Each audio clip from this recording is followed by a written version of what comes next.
Hi everyone, this is the third laboratory work of Aerospace Engineering laboratory class. The name of the experiment is porous disk wake profile measurement by using hot wire anemometry. The purpose of this experiment is to analyze the flow field characteristics in terms of wake profile, velocity deficit, at different downstream locations of the porous disk, but for our experiment it will be only at 4D downstream location, which is where D is the diameter of the porous disk. This is the porous disk, by the way. Hot wire anemometry will be used as experimental method. The hot wire probe will be inserted at 4D downstream location, where D is the porous disk diameter, as I told before. As a result, we can figure out the wake profile of the flow through a porous disk and understand the drag force generated due to porous disk geometry. As I told, this is the porous disk itself. Porous disks are used as a model of wind turbines using the concept of reproducing the wind velocity deficit and shear-produced turbulence in the flow going through the turbine. Instead of using wind turbines, porous disks that have the same effects on the flow field characteristics are used in the wind tunnel experiment, which is more practical and less expensive than using real wind turbines. In this experiment, 20 centimeter diameter porous disk will be used and hot wire measurements will be taken at 80 centimeters downstream location, which corresponds to 4D, like 4 diameter of the porous disk location. The hot wire center will be perpendicular to the airflow and it will be traversed 80 centimeters horizontally, while the downstream distance is kept the same, with 2 millimeter step size in order to capture enough space to investigate the wind velocity deficit. I will explain the experimental setup and the procedure for this experiment. As it was said, hot wire anemometer will be used for the measurements, and in this experiment we will have single straight P14 type hot wire sensor. And in order to perform the measurements, the following steps will be executed. The first step will be to mount the test object in the test area. As you can see now, there is another process mounted in the test section, but for our case, we will use different process which was described to you in the first part of the video. And then after mounting the test object in the test area, we will determine the downstream location where to take measurements. In our case, it will be 80 centimeters as it was told to you. And in the third step, which is the most important step in our experiment, we will calibrate the hot wire. The calibration will be done both manually and using jet calibrator. And we are going to explain it to you in detail in the next part of the video. We will mount the already calibrated sensor into the measurement area, and we will adjust the traverse system, which will provide us to move the sensor for necessary distances. Here we will have 80 centimeter horizontally traverse. So we will try to capture the velocity deficit. That's why we select 80 centimeters for horizontal distance. Then we will run the tunnel. Once the orientation of the test object and the hot wire sensor is as wished, and also all the other equipment is working properly. For example, thermocouples, pressure transducer, traverse movement cross, and barometric pressure sensor, and etc. Then we will run the tunnel, we will start take measurements, then we will post-process. Okay, in this video I will explain the calibration using a jet calibrator, which is here. It's the Dantec Dynamics hot wire calibrator, which is a simple and accurate device, and it is used for the calibration of most of the constant temperature anemometers. Here all of our anemometers, the hot wire sensors, are constant temperature types, so that's why we are using this jet calibrator. And this calibrator produces a free jet, you see here, and the probe is placed during the calibration at the exit of this free jet. And the calibrator requires a normal pressurized air supply, and it is able to set velocities from 0.5 meter per second up to 60 meter per second. Also here, as you can see, there is a multimeter connected to the calibrator, which allows us to monitor the thermistor resistance. This value is using for the calibration. And also here the small black box. It is the differential pressure transducer. It allows us to monitor the differential pressure for the calibration runs.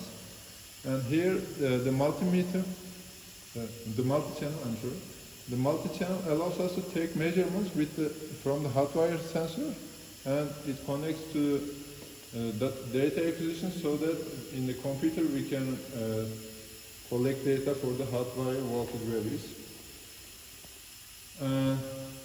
Okay, now I will explain the calibration process. Actually, there is an Excel spreadsheet provided by the manufacturer which allows us to calculate the calibration curve coefficients. The calibration process can be summarized as follows. First, attaching the air supply pressure to the air inlet is located on the velocity calibrator front panel. This is the air supply, and it is located with the calibrated from the front panel. And second, setting up the multimeter and connecting it to the calibrator from the front panel. As you can see, it is connected to the calibrator from the front panel.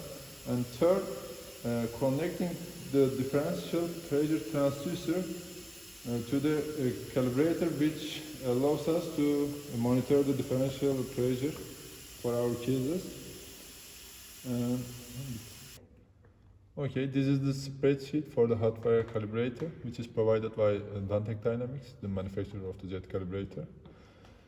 Here, what we will do is, we will first insert the calibration date, the barometric pressure, and the thermistor resistance that we brought from the multimeter.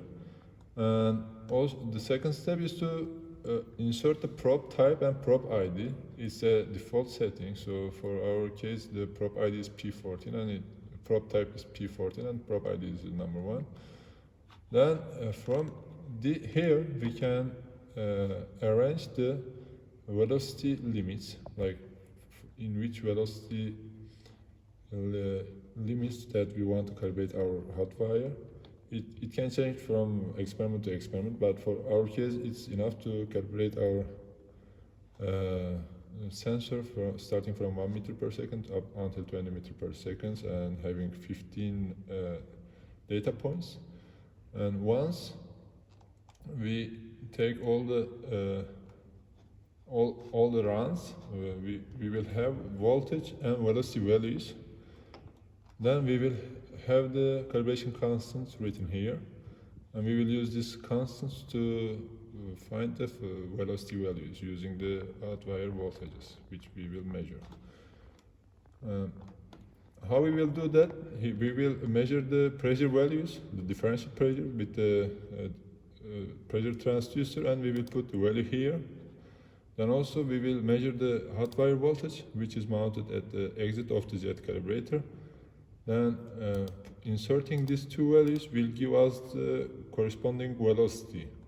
And then we will put the velocity values and the voltage values to these gaps for each 15 runs. Then at the end, it will provide us the calibration curve in a form of velocity versus voltage. Here, this is an example of the calibration curve. As you can see, starting from 1 meter per second to 20 meter per second. And all the velocity and voltage values are calculated here. And as a result, this calibration curve is generated by the spreadsheet, which is looking very good. And here, our calibration constants are calculated, which we will use for the measurements. Okay, tamam. Another way to calibrate the hot wire sensor, other than the jet calibration, which will be explained later in this video, is using a wind tunnel instead of a jet calibrator, as I told. This procedure requires a pitot-static tube to be placed in the wind tunnel and the hot wire sensor. I will show these in a second. The steps can be summarized as, we will run the tunnel first. This is the yellow wind tunnel that will be used in the experiment. You already know the details of this tunnel. We run the tunnel by turning these on. We then control the frequency manually here. This is the frequency of the rotation of the fan in the tunnel. As you can hear, the tunnel is running now. Now that the tunnel is running, we can talk about the test section. First, pitot-static tube, this is the one in the front, is mounted in the wind tunnel such that it is aligned with the flow direction. Then the hot wire sensor is placed in a position such that it obtains clean airflow, such that there is no blockage due to the presence of the pitot-static tube. As you can see, there's a considerable distance between those two sensors. And then the tunnel temperature, like the temperature inside the tunnel, will be measured by a thermocouple. At the same time, barometric pressure of the lab is also recorded. Then static and total pressure values measured by the pitot-static tube is recorded. And hot wire voltage values are obtained by running the LabVIEW code.